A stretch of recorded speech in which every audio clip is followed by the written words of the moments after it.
नमस्कार students, okay classes के YouTube channel में आप सभी का एक बार फिर से स्वागत है। जैसा कि आपको पता होगा 1 जुलाई से आपका सीआरपीएफ का पेपर स्टार्ट हो चुका है। इस वीडियो में हम आपके लिए लेकर आए हैं जीके जीएस के कुछ ऐसे प्रश्न जो आपके सीआरपीएफ के अगले पेपरों में छप सकते हैं।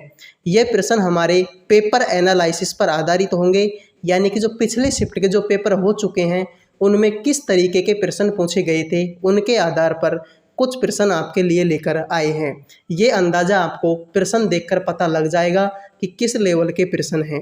तो ऐसे प्रश्न पूछे जाएंगे, देख लो। तो पेपर एनालिसिस पर आधारित ये वीडियो को शुरू करते हैं बिना किसी देरी के। पहला प्रश्न आपके सामने है, जर्मनी में रक्त और लोहे की नीति किसने अपनाई थी? तो इसका आंसर होगा बिस्मार्क। अब आपने तैयारी तो आपने कर ली है, तो प्रैक्टिस सेट के आधार पर, प्रैक्टिस सेट तो नहीं है लेकिन आपकी प्रैक्टिस के लिए आपको ये बताना होगा कि भारत का बिस्मार्क किसको बोला जाता है। तो प्रश्न है कि जर्मनी में रक्त और लौह की नीति किसने अपनाई? बिस्मार्क ने। कमेंट में ये बताना है कि भारत का बिस्मार्क किसे कहते हैं। रूसी क्रांति का नेतृत्व किसने किया? तो रूसी क्रांति का नेतृत्व किया आपके बोल्शेविक ने। प्रथम रोमन शासक जिसने ईसाई धर्म को अपनाया है, तो वो कौन सा शासक था आपका? कॉन्स्टेंटाइन। प्रथम रोमन शासक जिसने ईसाई धर्म को अपनाया, कॉन्स्टेंटाइन। दास कैपिटल के लेखक कौन है? तो दास कैपिटल के लेखक है आपके कार्ल मार्क्स। ये प्रश्न आपके इस टाइप के प्रश्न हैं कि आपके पेपर में छप सकते हैं। अगले प्रश्न की बात करें तो प्रश्न है, प्रशासन पर न्यायिक नियंत्रण का मुख्य उद्देश्य कौन सा है? तो प्रशासन पर न्यायिक नियंत्रण का मुख्य उद्देश्य है नागरिक अधिकार और स्वतंत्रताओं की रक्षा करना।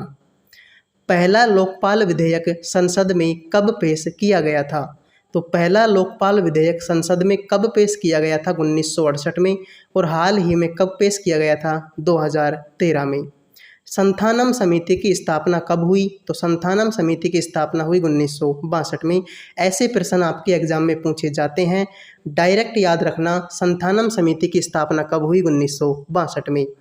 पृथ्वी अपने अक्ष पर कितनी झुकी हुई है? इस टाइप के प्रश्न भी एग्जाम में पूछे जाते हैं। पृथ्वी अपने अक्ष पर कितनी झुकी हुई है? 23.5 डिग्री। ये वन लाइनर प्रश्न है और ऐसे ही प्रश्न आपके एग्जाम में पूछे जाते हैं। इनको आप रट लो, सन याद रख लो, इनको रट लो आप, क्योंकि जब आप प्रश्न को वहाँ पर पढ़ोगे तो आपके ऑटोमेटिकली पता चल जाएगा आपको कि संथानम समिति की स्थापना कब हुई। तो माइंड में ऐसे आ जाता है कि शायद 1962 हमने कहीं ना कहीं पढ़ा था।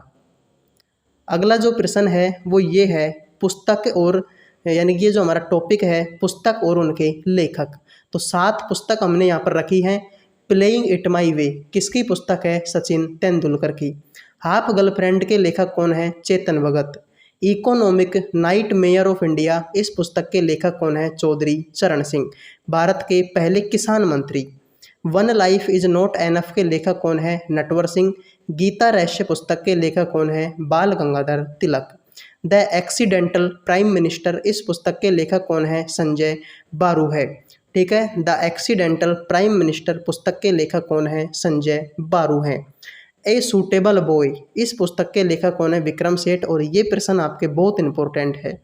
ए सूटेबल बॉय पुस्तक के लेखक कौन है? विक्रम सेठ है और बहुत इंपॉर्टेंट पुस्तक है, एग्जाम में पूछी जा सकती है। एग्जाम में प्रश्न पूछा जाता है कि सचिन तेंदुलकर को भारत रत्न कब मिला? 2014 में मिला था। इस बात को आप याद रखें। प्रश्न आता है कि चौधरी चरण सिंह की जो समाधि स्थल है उसको क्या बोला जाता है? तो उसको बोला जाता है किसान घाट। इस बात को भी आप याद रखें। अगला प्रश्न है, बृहदेश्वर मंदिर किस वंश के द्वारा बनवाया गया था? तो तंजावुर का जो बृहदेश्वर मंदिर है उसको चोल राजा राज प्रथम के द्वारा 9वीं शताब्दी में बनवाया गया था।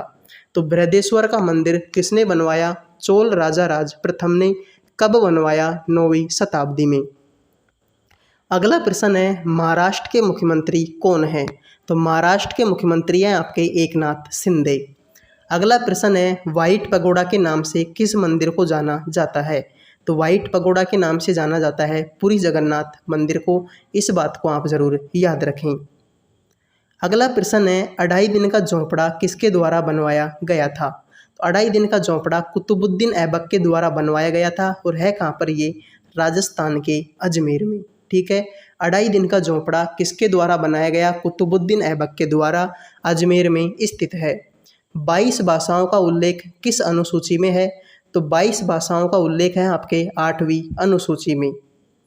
अगला प्रश्न है, केंद्रीय अन्वेषण ब्यूरो के नए अध्यक्ष कौन है, यानी कि सीबीआई के नए अध्यक्ष कौन हैं, तो 14 मई 2023 को एक सरकारी आदेश में कर्नाटक के डीजीपी प्रवीण सूद को अगले सीबीआई निदेशक के रूप में नियुक्त किया गया। तो सीबीआई यानी कि केंद्रीय अन्वेषण ब्यूरो के नए अध्यक्ष कौन है, आपके प्रवीण सूद। इस नाम को आप जरूर याद रखें इस पेपर में, या फिर आपका जो सीजीएल का पेपर होगा उसमें ये प्रश्न पूछा जाएगा। अगला प्रश्न है, आर्टिकल 17 किससे संबंधित है। पिछले पेपर में आया था आर्टिकल 18, इस पेपर में जो अगले पेपर हैं उसमें आर्टिकल 17 पूछा जा सकता है। तो आर्टिकल 17 का संबंध है अस्पृश्यता का अंत। असम के नए राज्यपाल कौन हैं, असम के नए राज्यपाल हैं Gulab Chand Kataria. Global fire power index में भारत का स्थान कौन सा है, ग्लोबल फायर पावर इंडेक्स में भारत का स्थान कौन सा है, तो भारत का स्थान है चौथा स्थान। ठीक है, ग्लोबल फायर पावर इंडेक्स में भारत का स्थान कौन सा है, चौथा। अगला जो प्रश्न है, रजिया सुल्तान गद्दी पर कब बैठी, तो शमसुद्दीन इल्तुतमिश की बेटी रजिया सुल्तान ने दिल्ली की गद्दी पर बैठकर 1236 से 1240 तक सिर्फ 4 साल राज किया, लेकिन वह इतिहास रच गई, वह देश की पहली महिला शासक थी। तो रजिया सुल्तान दिल्ली पर गद्दी पर कब बैठी, 1236 में। राज कब से कब तक किया, 1236 से 1240। किसकी बेटी थी, इल्तुतमिश की बेटी थी, और पहली महिला शासक थी किसकी, भारत की। अगला प्रश्न है, दिबांग तथा लोहित किसकी सहायक नदियां हैं, तो दिबांग तथा लोहित आपके ब्रह्मपुत्र नदी की सहायक नदियां हैं, इस बात को आप नोट कर लें। अगला प्रश्न है, गाजी की उपाधि किसने धारण की, तो गयासुद्दीन तुगलक दिल्ली का सल्तनत का पहला शासक था जिसने गाजी की उपाधि धारण की।